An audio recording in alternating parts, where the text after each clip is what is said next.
Thank you, Kate, and good day to everybody. I'm delighted that you could join us today, and looking forward to sharing some of the trends that we're seeing through IACC's Meeting Room of the Future report. It's great to see so many familiar properties from across Europe and the US, and of course, for a number of you, I know will be also welcoming you or your colleagues to next week's IACC Connect event. And I've put on the bottom of today's slides the hashtag for next week. So if you would like to, if you can't join us in Philadelphia and would like to follow what's going on and what we've got planned for our group, then please do follow us on Twitter on IACC Connect 18. But as Kate said, we have 45 minutes to run through the key research. So it's going to be a fast and furious session. Throughout the session, please do ask your questions from within the chat box, and Kate will keep a beady eye on that, and I'm sure we'll find a gap to interrupt me so that we can address any questions you've got. Otherwise, we will pick up some of those questions at the end. So without any further ado, I just wanted to share with you all a phrase that came about to me, completely unrelated to the meetings industry, but it made me stop, made me think, and I think it's really relevant to the fact that you know, that trends in the meeting spaces and the role that meeting venues provides and offers is really critical. And that is, innovation relies on managed serendipity. It's the ability to leverage the productive collision of people and the ideas that, of course, come out through their meetings, but also using the right tools, whether that's technology or something else, but critically the right places.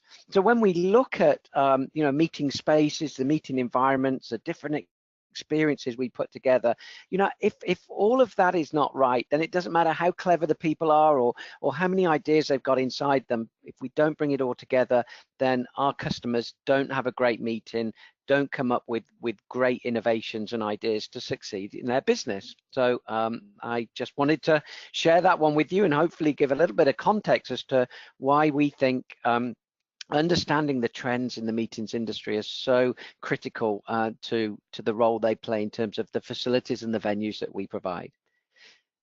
So in the next 45 minutes, I'll give you a real sort of small background on myself and IACC. I know a number of you are IACC properties, that you know the brand, you know, incredibly well, but there's also some that are joining us today that I know do not know IACC. So we will give you a little bit of context in relation to the research.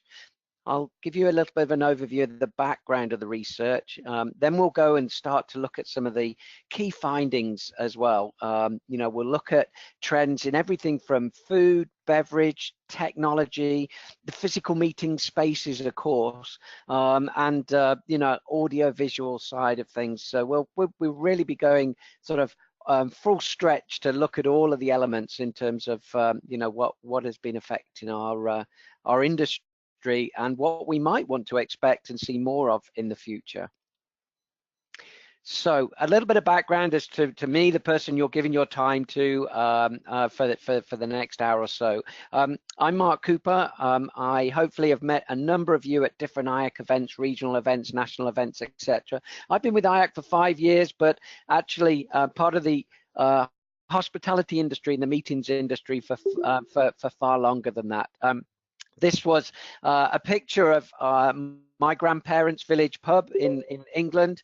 That's where I first got a taste of hospitality, and where I guess I got bitten by the bug that made sure that I was part of the, you know, part of this industry from there on in. And I've been fortunate enough to work with organizations like Warwick Conferences. I see we've got our team from Warwick Conferences in the UK here today.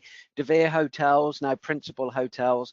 In the US, Dolce Hotels and Resorts. And as well as being on the conference center and conference venue side, I've also been able to be a part of the meeting planner side as well of the fence, which has been Conference Direct and Sundial Options and Solutions, working with a number of clients, including those like Pearson Education, Reed Elsevier, Coca-Cola Enterprises, on helping them book meetings throughout the world, and hopefully that gave me, you know, a little bit of a balance between venue operation and also meeting planning.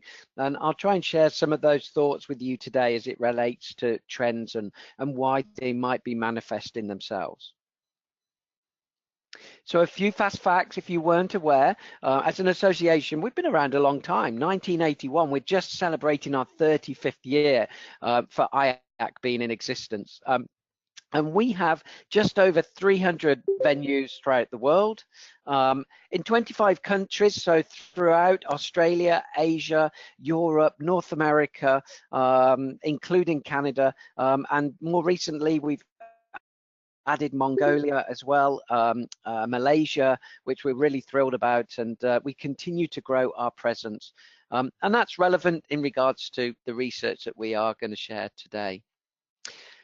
We have a 1% share, market share. Our goal is to represent the top 1% of meeting venues globally, and that's you. If you're an IACC certified property, that's absolutely, you're part of that 1% share, and we want to shout from the rooftops, you know, just how great our meeting venues are.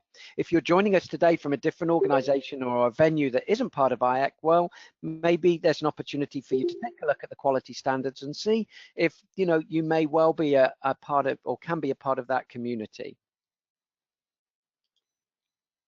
And then last but not least, you know, one of the things I always like to share, particularly with our meeting planner community, is what makes IACC still unique today, as it was back in 1981, is the only way you can be one of those 300 venues in 25 countries is if you meet a really strict, a really high quality, or high set of standards in relation to quality standards. So that's everything across, you know, ambience, technology, food and beverage offer. It's, you know, there's I think 57 different quality standards that you have to meet or exceed to be part of IACC.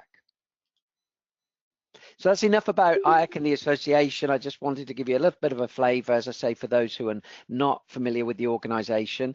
A typical hotel or venue that isn't IACC certified, you know, everything in terms of their experience is centered around the guest rooms, room revenue, RevPAR, the leadership, the venue, the investment in those areas. And what makes the IACC certified venues, which have been an integral part of looking into the research and trends here, what makes them absolutely unique is everything centers around meetings, and the rest of it, you know, although it's high quality, is secondary to that investment. And that's what really makes the experience very different when you come into one of the IACC certified properties, as I say, opposed to a venue where, you know, they have their focus, they have their attention based on something different. Now, this is something that we can't do on an interactive basis, but if you're using your chat box and you're there and you're fast on your fingers, maybe, you know, I'd like to ask a question. What do you think this picture represents, or what is it? If you have an idea, you know, pop your answer in the text box. Kate and I will keep one eye on it as well, and I'm sure we can work out a prize for somebody who manages to work out what this represents.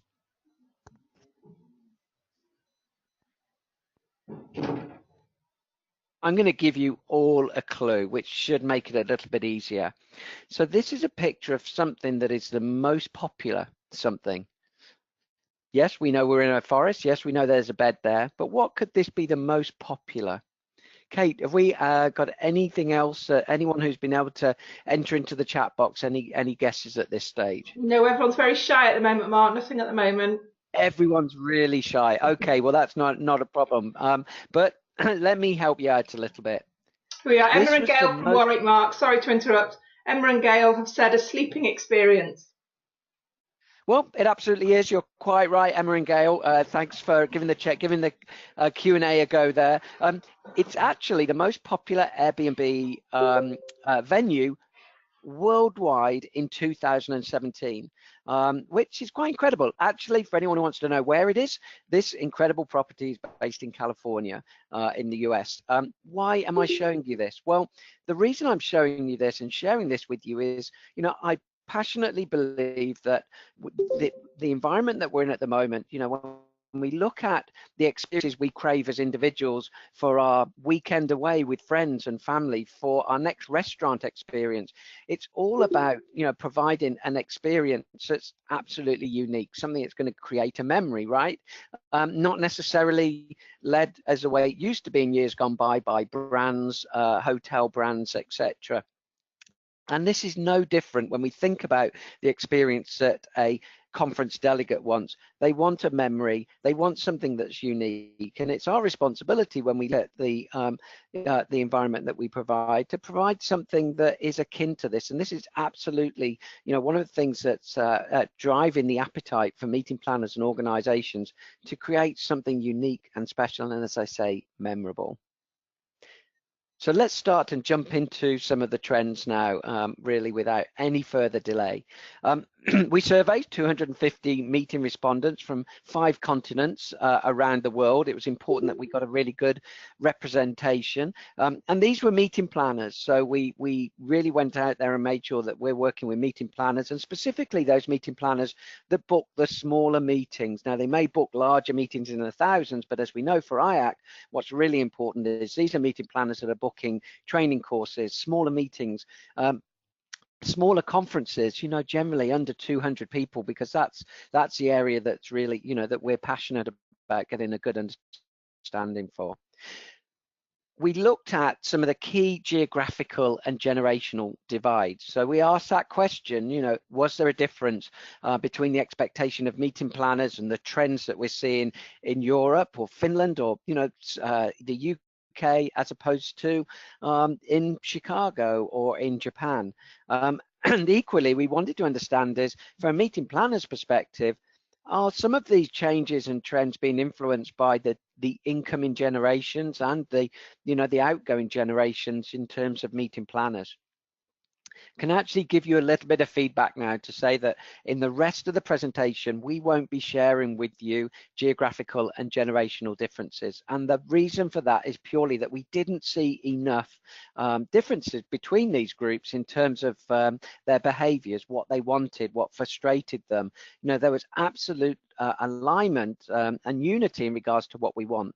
So, if you're a meeting planner, one of the pieces of advice I would give to you, and we do often when we meet with and educate our meeting planners around the world, is be brave. Don't be held back from taking risks in terms of the venue or the activity, the team building, or the experience, of food and beverage experience you're going to be creating, because actually meeting delegates want the same thing. They crave for the same sort of experiences, and there isn't that big divide that maybe some feel that there is.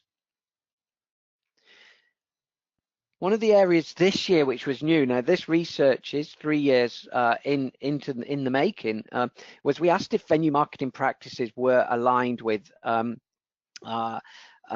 buyer priorities. And what I mean by that is, if we put something or believe something is a high priority in relation to the venues and we give it brochure space, is that the same level of priority that a meeting planner considers, that a buyer considers when they're evaluating you?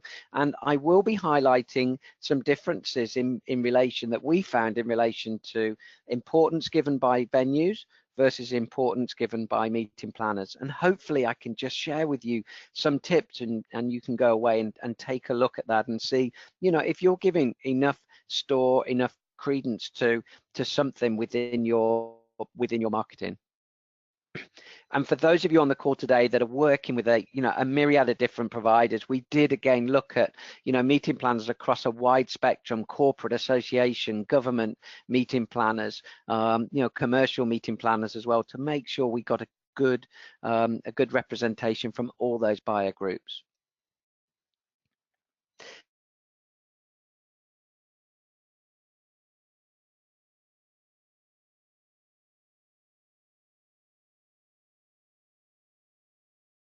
Everything was changing, technology was changing, the venue facilities were changing, what we were expecting in terms of furnishings, and the way meeting formats were changing so fast. We felt that somebody really needed to try and get a grasp of what's changing, why it's changing, and try to predict what the changes will be in 2 to 3 years time.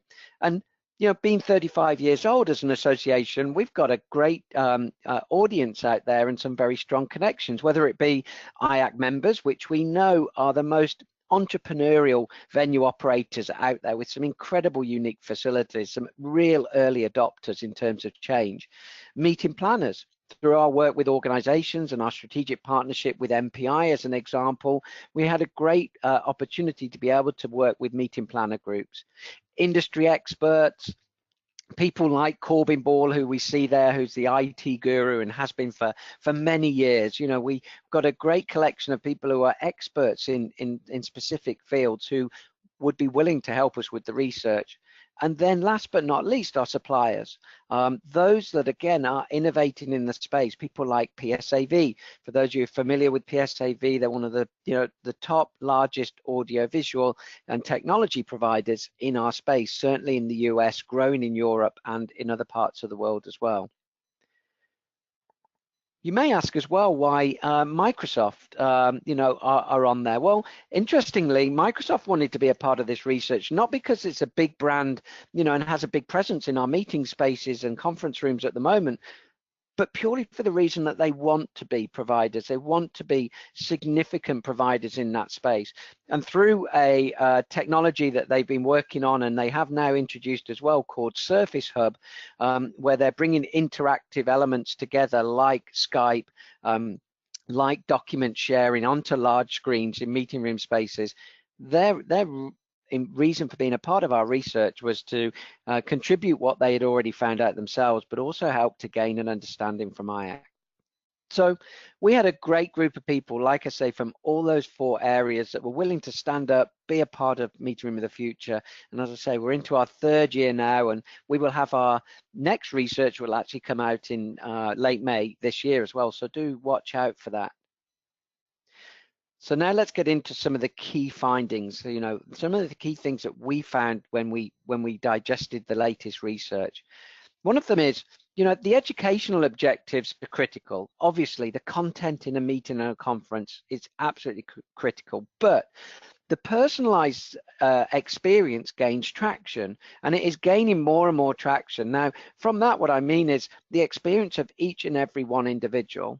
And if I just share with you now one thought, you know, the moment that we bring 100 people, 50 people, it doesn't matter how many it is, but the moment we bring a group of people together, if we provide just one solution for them, whether it's one style of seating, one style of food and beverage, we're not personalizing the experience for them.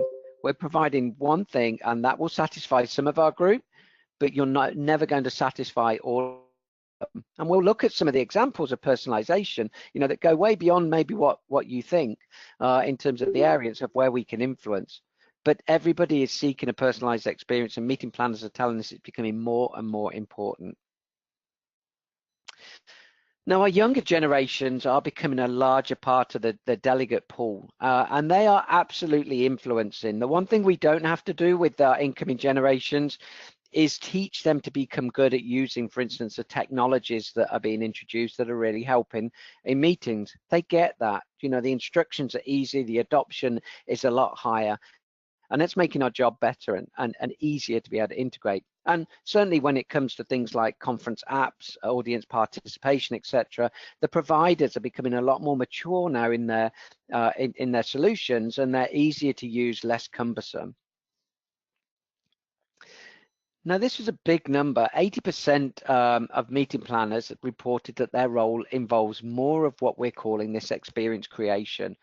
Last year was 75%. It was still a big number. We didn't anticipate that this would actually get bigger, but it is 80%. You know, it's something that really has gained a lot of traction. Meeting planners are giving more time to planning, you know, for these memories, for this personalization, you know, and if you're not providing something that stands out and makes you unique from your competitors in terms of the meeting offer, then you're really missing a key opportunity for meeting planners. And just understanding how critical it is in their minds, I mean, how to relate to that on site inspections, you know, is a perfect way for you to show your alignment. And when we talk about certainly about all of the elements that create a meetings experience. Just consider, I'm not going to go into the details of neuroscience, you'll be pleased to know, this afternoon, but some of the comments here that I'll share are key. Neuroscientists, cognitive psychologists, they all tell us that the participants' senses are stimulated, and as we stimulate those, the more memorable the meetings experience is going to be for them. The more parts of their brain are activated. They help them absorb and retain information more effectively, and it absolutely creates more engagement at the event. I was delivering this same research just 3 weeks ago in Tokyo in a brand new conference facility, and they were changing the LED lighting according to actually what they were trying to recreate in that venue. So they had red when they wanted people to be warm and more participative. They also had blue, moving to blue, where it actually heightened people's senses. So but it goes way beyond what we see. It's what we see, what we hear, what we smell, what we taste and touch. And none of us will be alien to the fact that we can hit all of those senses when we look at the food and beverage element that we provide. It's a great way for us to be able to do that. Meeting planners now, we're starting to hear meeting planners looking at creating what we call a sensory exposure audit. They take a look at their meeting, and we're doing it for IACC meetings, and saying what senses are we touching, and at what points throughout the event. Because we want to make sure that it's alive right the way through, and not just one sort of sensory experience. So something that I think we'll find more, or we'll see more science behind this as well in the future. This is one of my favorites. This year, again, for the first time, we asked this one question: can brands alone give confidence and reassurance that the meeting product and service will be of high standard? What does that mean? When we look at the fact that 62% of conference organizers are using large hotel chains, that's a pretty significant number.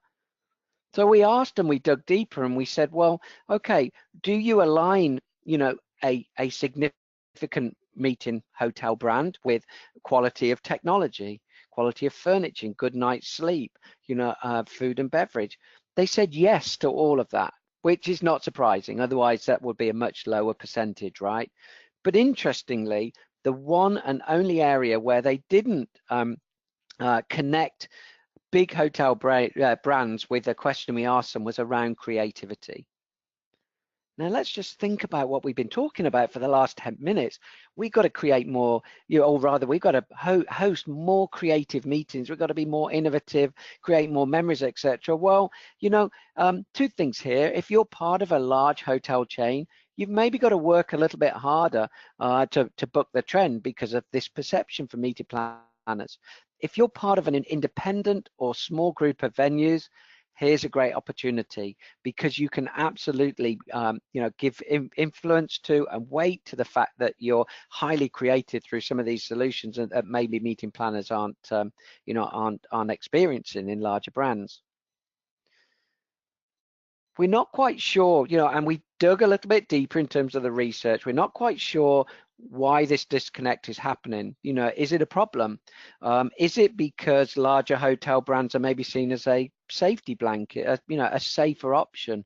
We're not sure, but it's something that we'd like to gain a deeper understanding on. Now, when we looked at technology, for example, 20% of the respondents reported that they expect increased pressure to stay ahead of the curve. And the reason that this is in red is because we didn't take that as a positive. Actually, what we're finding is there's so much pressure to integrate technology into meetings, and there's so many of them, whether it's live streaming, whether it's Twitter wars, audience participation, conference apps, slide sharing. I could go on and on and on. There's so many and so many ways that they're being introduced. Meeting planners are just starting to feel a little bit out of control and a little bit of pressure to introduce them, and they're slightly nervous, and maybe some of them are not making a difference. So just something that meeting planners are aware of, and you know, something that I think is really valuable for meeting venue operators to think of as well. Now, 28% of meeting planners have indicated an increased emphasis on ROI. And for those of you who've been in the industry like me for a while, you'll remember ROI was a big thing, you know, 5 years ago or more, and it kind of went away. You know, we haven't seen so much about ROI, but it's starting to come back. Now, we haven't got anything any deeper to share with you, but something to look out for. You know, return on investment is something that is, is becoming more of an important reflection point for meeting planners. So if we can help measure how delegates are feeling, you know, and help with feedback, sharing feedback, for instance, from the group with meeting planners to help them demonstrate ROI, maybe, just maybe that's an opportunity. And we're going to jump into food and beverage in a lot more detail, but just think of this one percentage. 79% of planners say that nutritional info should be displayed on food stations. And I don't just mean, you know, dinner on the menu, being able to provide that. Think about it at breakfast, think about it at lunch as well. And we'll talk about it in terms of personalization as well, which is pretty key. Planners told us what really mattered, and look at that, number one in there, the availability of high quality broadband is critical. And that's over and above things like, you know, flexibility of meeting rooms, lighting, acoustics, you know, food and beverage. You know, all of these are important. They've all got high scores. But number one is the availability of high quality broadband. And this is the one area that I mentioned before where we talked about marketing alignment or not. When meeting planners look at, for instance, what they seek from a venue in terms of their guarantees, the infrastructure and being able to meet their needs, you know, how good are we at being able to provide information, make those guarantees in regards to internet and internet infrastructure if it's number one in their list? And we'll touch on that a bit more in the technology section. From our good friend Rob Davidson, who's been in the industry for many years, Rob, you know, Rob gave a great example of why flexibility is key. We saw flexibility in that stat as well. He says here, why can, you know, I can see why meeting planners just love these chairs on wheels. It's easy to form groups, unform them, and reform them again, you know, and again, they're pretty out there in terms of seating, but really colorful as well. But interesting how we're seeing examples of this really, you know, starting to be shared in many different ways. It's not an IACC venue, I don't think, but worth sharing less. So now we're going to move into specifically the trends that we saw around breaks and meals. Again, just a apology in advance. We're running through a lot of data here. We've got a lot to share in these minutes, so we will share these slides afterwards. Kate will happily do it. We're recording the session so that you can take a look at it in your own time, but I've got a lot to cover, so I'm going to really plow on through here to hopefully give you as much detail as possible.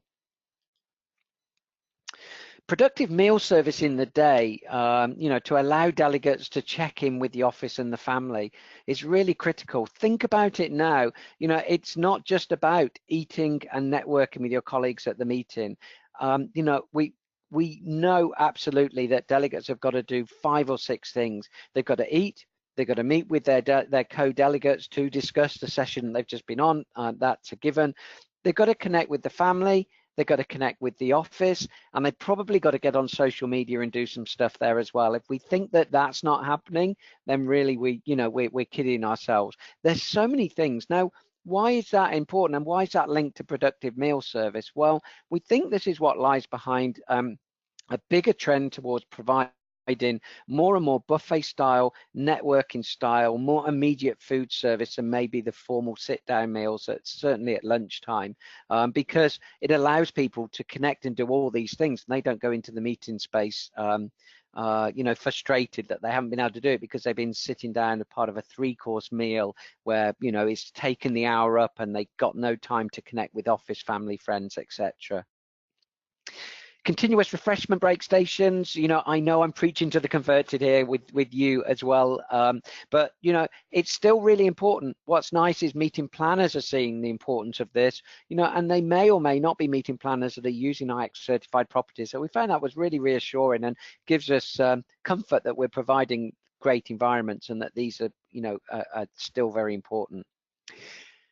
Now, the space outside the meeting room for informal gathering for food and beverage and drink services is really key.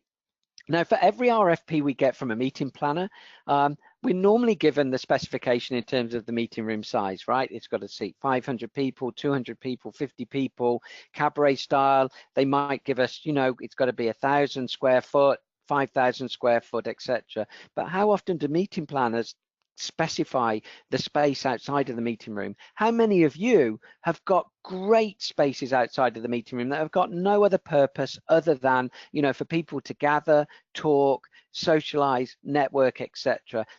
It's not always the case that meeting spaces within venues, or rather the meeting venues have got great meeting spaces like this outside the meeting room. So make a big thing of it. And we believe that meeting planners will start to be more sensitive and awake to the fact and alert to the fact that these spaces can really add value to their delegates and their experience as well. More time for breaks and networking as well. That's a common theme. We've seen that and it's not going away. Just wanted to get everyone hungry here. So what time of the day are we? Yep, we're nearing lunchtime in the US. So it's about time to start thinking of food, and we're definitely getting near dinner time for those in Europe. No, joking apart, this is one simple way that we can provide more networking opportunities. So even if you still have a gala dinner, a formal sit-down dinner as well, some of our members and meeting planners reported back that having just the dessert separate from the sit-down meal, so in a more networking style waiter-waitress service, is one way to bring networking into an evening where it is still a little bit more functional. So I'm sure there's many other great examples as well that you have and have seen. One thing, planners were split between shorter breaks and more, whether they have shorter breaks more often, i.e. 2 mid-morning breaks, 2 mid-afternoon breaks, or whether they just have that longer single break. Think about it. If we're reducing the amount of time that we're willing to sit and watch a keynote speaker or be in a workshop, it used to be 90 minutes, no more. It's gone from an hour. In fact, a lot of our events now, 45 minutes we're seeing as an optimal amount of time to run a workshop and get people out. So if that's the case, then you can see an earlier morning break time and a later morning break time to help facilitate people getting between workshops. Meeting planners did feedback though that they didn't want food. If they're going to have 2 breaks in morning and afternoon, don't give delegates food, because where they had done it on both occasions, they're actually giving them too much food. They're sending them to sleep and it wasn't productive. Food and beverage offerings are directly linked to attendee satisfaction and an excellent way to personalize the experience. I'm not going to go into anything too deep here, because we'll look at a few examples there, but it's absolutely critical and one of the key ways of being able to personalize the experience. And that's going way beyond just allergens and dietary requirements. It's about again saying, if we're providing a buffet, are we providing different themes, different food from different parts of the world on that buffet, that are going to deal with the different cultures that are represented in part of our delegate groups. Now, this isn't that delegates are coming necessarily from, from different parts of the world for that meeting, but look at the makeup, look at the cultures, look at the different tastes of your delegates in your own groups, whether they're all national or international. You've got a real variation there. One of the biggest pain points in 2018 for meeting planners is the lack of accommodation for dietary needs. So they are getting bombarded. They're getting absolutely hit from all 4 angles from their delegates. Sometimes they ask the question, do you have any dietary requirements? And they're not just getting the allergen information coming through now, they're getting people's sort of personal preferences, what type of diet that they might be on at the moment. It might be less critical, but it's part of their personal eating plan, they're really getting hit. The number of vegetarians and vegans are increasing as well. It continues to go up and up. And look at this, 79% of meeting planners have said, that they're receiving more dietary requests now than they were 1 to 2 years ago. So think about that maybe in relation to if this is a pain point, they're handling more information, that your meeting planners are finding it harder to ask the right questions, order and pass on to the venues and get confidence from the venues that they'll deal with all these dietary requirements and requests. If this is an area of strength or can be for you and you can hold their hand and provide something that really helps them with this, I would certainly be recommending it and talking about it during the site inspection process, because you could just take one big headache away from them. So let's have a look at a couple of food trends. This is linked as well to our recent nutrition and well-being guide that you can download on the IACC site, but more vegetables, less meat. Vegetable-related food trends are absolutely on the rise. Number of vegetarians and vegans still increasing. It's been around a long time, but it's increasing. The top LA restaurants now, interestingly, we're seeing a trend where the meat dish is now becoming the side dish. So you'll order your main course, it may be, vegetable based, etc. And then you go down and your smaller dish and side dishes are the protein, are the meat. Fascinating, right? Healthier, much better for the individual as well. Also an opportunity really to shine and create menus of difference. Presentation is absolutely everything. Now, through photos, it's really hard for me to kind of give you great presentation options, but I can tell you here at this event that we ran in DC, there were a number of stations around the room. This one station had got all olive bowls, different levels. This was actually a vegetable display, so there was no meat, proteins on there as well. It was by far the most colorful station in the whole room, and I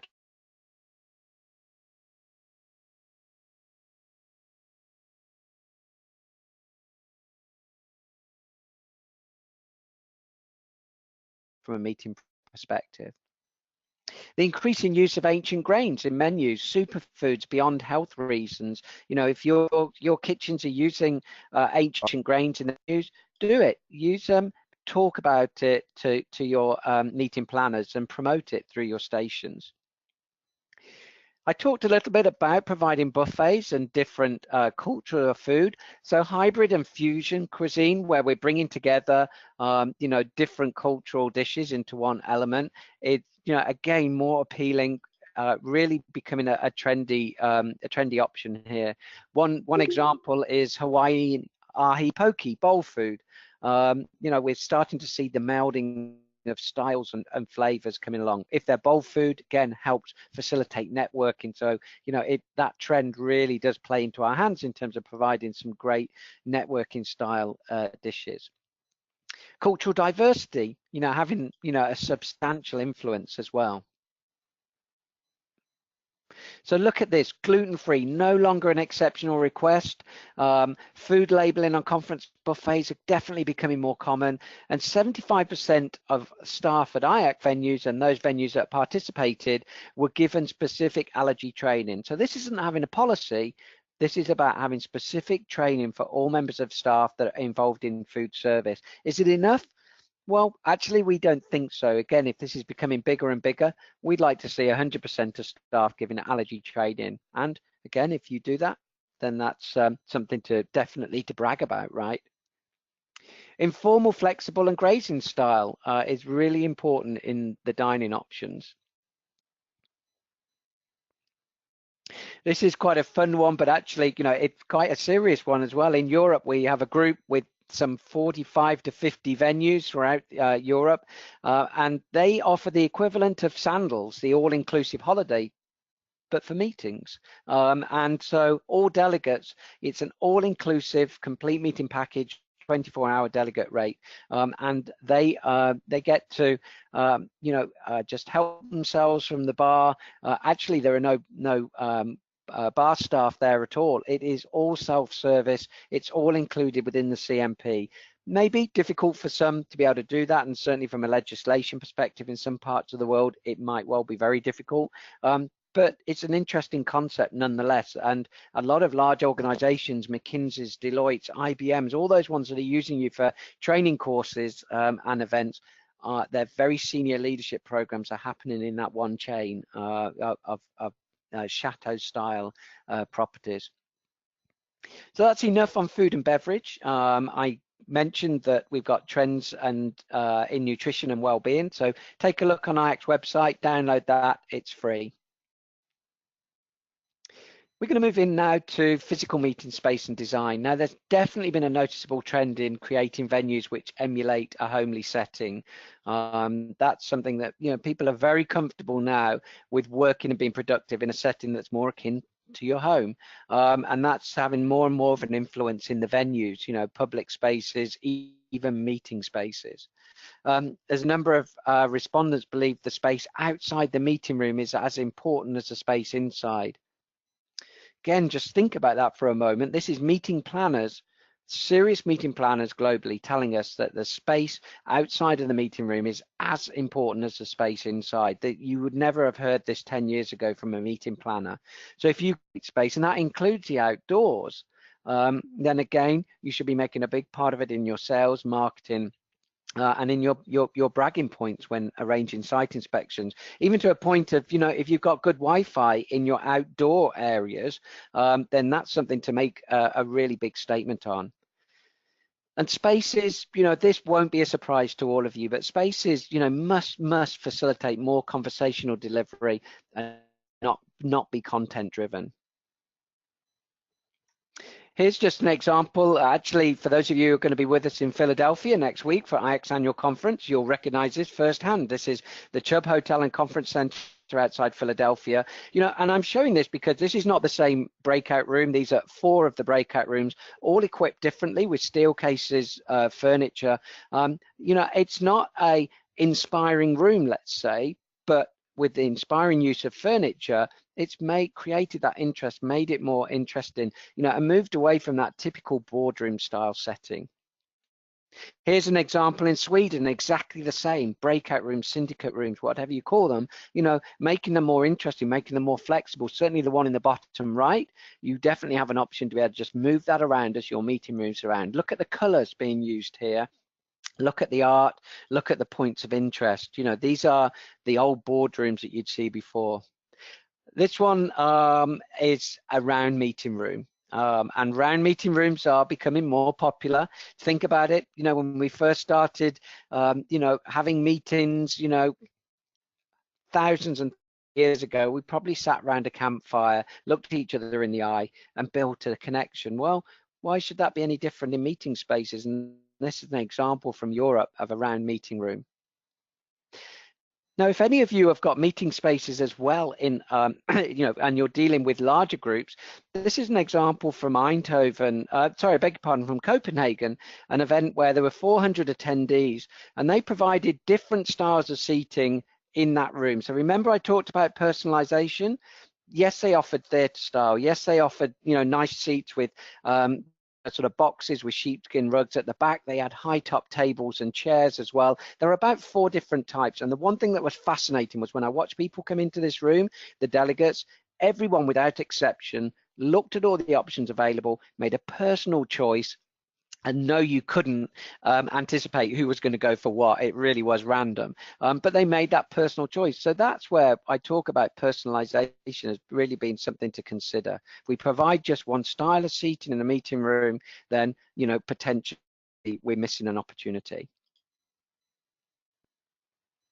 So now we'll move on to communications and connections. Respondents were not entirely sure what to expect from virtual reality. And we thought that, you know, when we asked a little bit more about that, you know, the highest cost of a meeting generally of a conference is the keynote speaker. When it becomes more affordable to bring in a hologram keynote, then we feel that virtual reality is really going to take off. You know, for instance, you know, if at the moment it's easy to spend $15,000, £10,000, 12,000 euros on a keynote speaker. Well, when we can bring in a even higher level keynote speaker, you know, think of George Clooney or somebody, you know, of that level where it costs less to bring them in as a hologram for 30 minutes than it does to bring somebody in physically, then we really think that technology is going to take off. A lower number of apps have been implemented in 2017.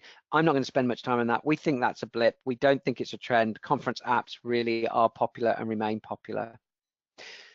I talked about as well audience participation and collaboration there. 91% of meeting planners said that audience participation, polling, Q&A technologies, again, if you've been to IACC conferences, you've seen this recently, they say it's improving the delegate communication. And it's going way beyond just Q&A and polling. Now we've got slide sharing coming on. So, next week at our conference, delegates will be able to share the slides real time. They don't have to wait until after the conference to have, the speaker slides shared. They're there, they're on their smartphones, they're commenting on it as they're in the session.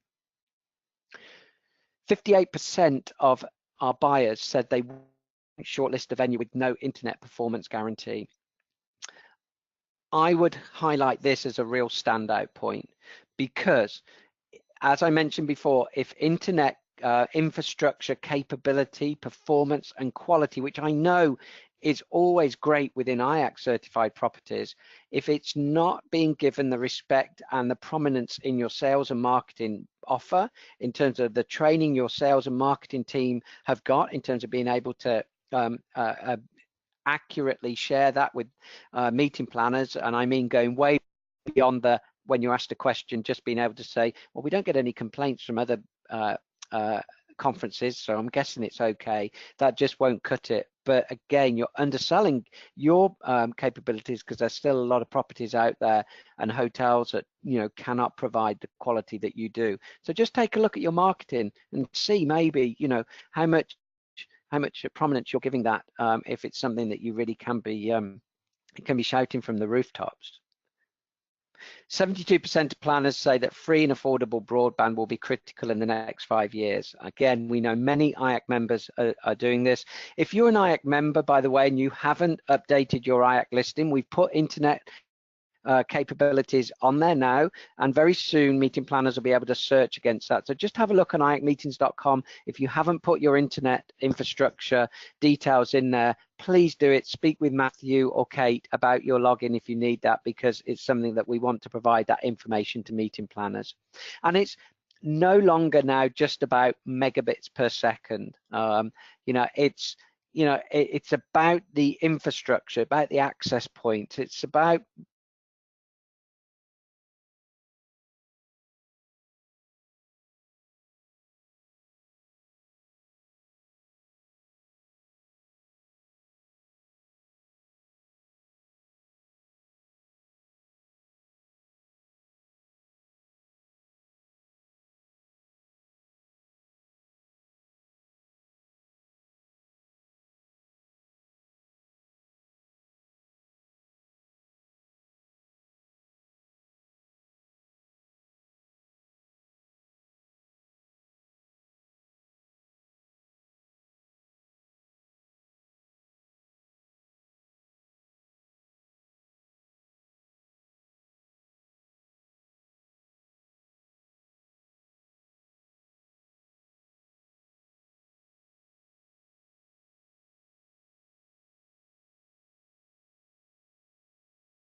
give the meeting planner confidence that they are absolutely dealing with an expert that can handle their meeting.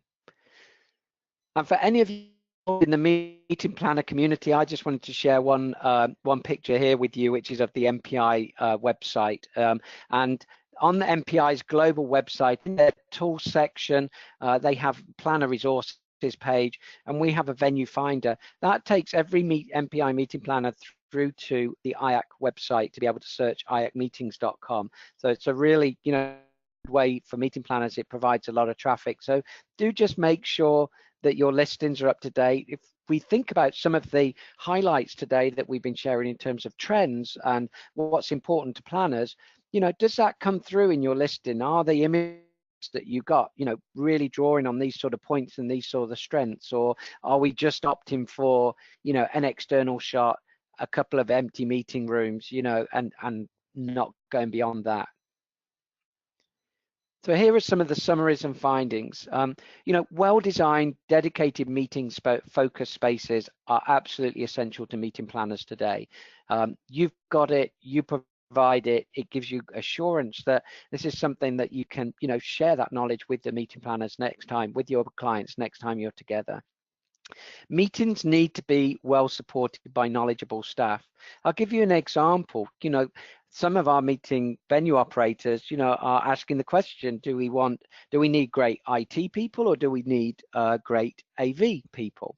Well, it's about both, but some venue operators say that they can make a great AV person out of a competent IT person, but it's different or difficult the other way around. I'm sure there are exceptions, but just food for thought. Meeting planners will need to be aware of which meeting environment will best match their organization's culture. And again, there's some research findings. If you download the IAC Meeting Room in the Future research, which you can do at the footer of there's lots of information if you're interested in terms of, does your venue match the culture of, say, Google or Barclays Bank or, Deloitte. And we talked about technologies and all of the technologies that you can use, but meeting planners, again, what they're saying is technology must be easy to integrate and just work. It can't be complicated. So think about that with anything that you bring in. So ladies and gentlemen, I hope that that's been of value